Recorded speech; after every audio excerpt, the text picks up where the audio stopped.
Hey, what's going on, guys? Welcome to the Final Fantasy Reflections video. A little late on the review summary here, but I'll get through all of it for you guys. Anyways, so you have Final Fantasy 15 is already coming back. I'm actually surprised.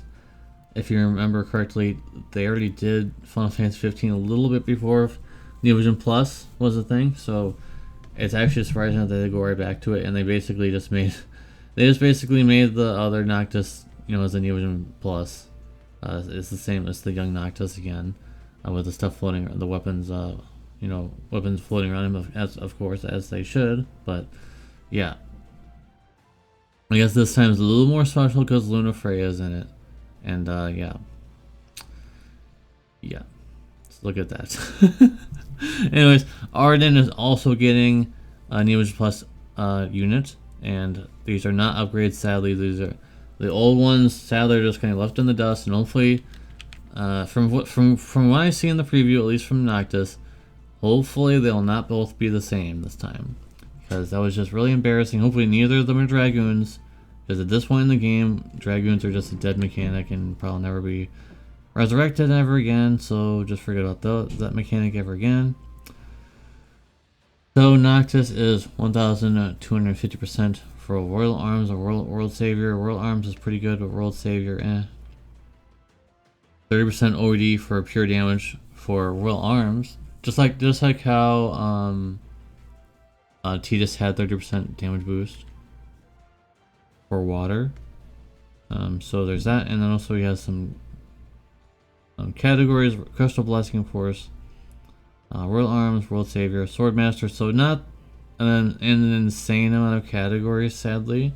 He's actually missing quite a few of them that are the most known or used. Like the Gathering, for example. He's not on that, unfortunately. So he's gonna look like preemptively it's looking like he's gonna be on some not as amazing categories, but oh my god. Like, I saw this earlier, but I didn't really want to believe it. Are we really already going to 200% amps? Like, he's just gonna blow up anything. Do you guys know the difference between remember when we had 100% amps and how strong that was, and then we moved to 150% and how much more damage we're doing because of that, and then on global, 180% was really good, and now we have 200%. So what do we even need that much for, is what I'm wondering. Well, I guess we're gonna have to find that out soon. Yeah, I'm pretty sure that's the big selling point, getting EX2 for the 100%. Alright, I almost said 150% amp. I'm sure you're just saying that. No, 200% amp. But the real thing here is a new mechanic, apparently, where you can change your LB attributes and attacks, apparently. I don't really see the point of this, especially since you're mainly going to be focusing on the light element. But I guess if you don't care about that, or you just want to fit them in a different team, I guess you can just bypass imbuing and just change the element just like that. I'm not sure how this is going to be implemented. I'm pretty sure it's going to be full of bugs because it's a new mechanic, but we'll have to see how useful this is. Maybe you can swap him from being a chainer to a finisher. That'd be quite useful. And we'll have to see if this takes up a turn or not to change the element or not. Or it's just like OD where you can just do it and then you can still do another action. Okay, so here's Ardyn. 1,250% for villains. Not really that useful, but okay. He also has the 30% Dark Amp Overdrive, which is very good, actually. So Dark gets a buff. Faye gets a buff. And so let's see if he gets... Doesn't look like he's the 200% amp, so... Not looking too good for my boy Ardyn over here. Like, the OD is good, but if he doesn't get a 200% amp, then he has to have something else. Because you can't just make Noctis like the best of all time unit on the banner, but leave Ardyn high and dry. So I'm assuming he has some other things he can do. It does say he has a breaker roll, but so does Noctis. So, okay. Vision cards trash as always. It's still, guys. Still, these Neo Plus vision cards are still trash. So there's no change in that. Same events as always, at least on JP. I don't know if Global's getting anything like that, but... And then the summonable options here this time around, pretty bad. Other than Ignis and... what's the first one? Osh. And also maybe Gladio if you want an ice damage dealer, I guess, but the rest... no. I mean, Noctis, I guess if you're close... If you're close to getting him into EX3 for his vision card is very good. But not the best options this time. You're not going to be picking Dark Rain or Cog or this Reagan or this Axstar. You're not choosing. You're basically, I guess I should have just said you're not choosing the bottom half. Just don't do that. I mean, you can't choose. It's a summon, but I mean for the shards, it's gonna be the same. The shard tickets are gonna be the exact same, and you can choose shards. So you wouldn't choose shards for the bottom ones, especially because I'm sure if you are someone who's been playing for a very long time at this point, you have like a bajillion of the bottom 4 characters like I do. And that's from free pulls and stuff, I mean, too. Nothing too excited about any of this stuff. There are some changes coming. There are some like things. Oh, by the way, Ardyn also gets a Neogen Plus unit from the FFBE.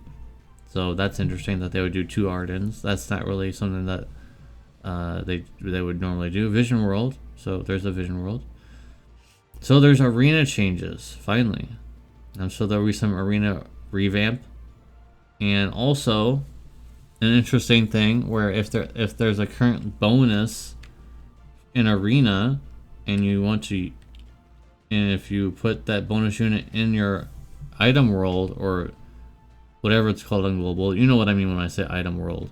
Whenever you put them in item world, you actually get a bonus to get the stat on the weapon. You get a higher % chance of getting a rare if you have a bonus in the party. So that's an interesting, I guess, trying to make both of them useful, because honestly, most of them not even going in item world anymore because the stats you get are just nothing too special anymore. And then arena, you just do it for the reward, and that's about it. So, yeah. And then the new reward is going to be 40% magic. So I mean, whatever. Free 10 pulls as always. I don't ever get anything from those. And then the login is just as pitiful as global at this point. I think they've synergized that pretty good. I think both login systems, the normal login, not anything special, because the special ones are typically better. But I think both sides have terrible login systems. Just the standard ones, because look at this. It's 1,000 lapis, and then look at all this trash you get in between. Like, no one wants any of this stuff. This ticket here, you see it almost at the very end. It didn't come to global, but you're not missing on anything anyways, because that's a Neogen Awakening ticket. So that's pretty much useless at this point. That's just a waste. That's just like a dead slot.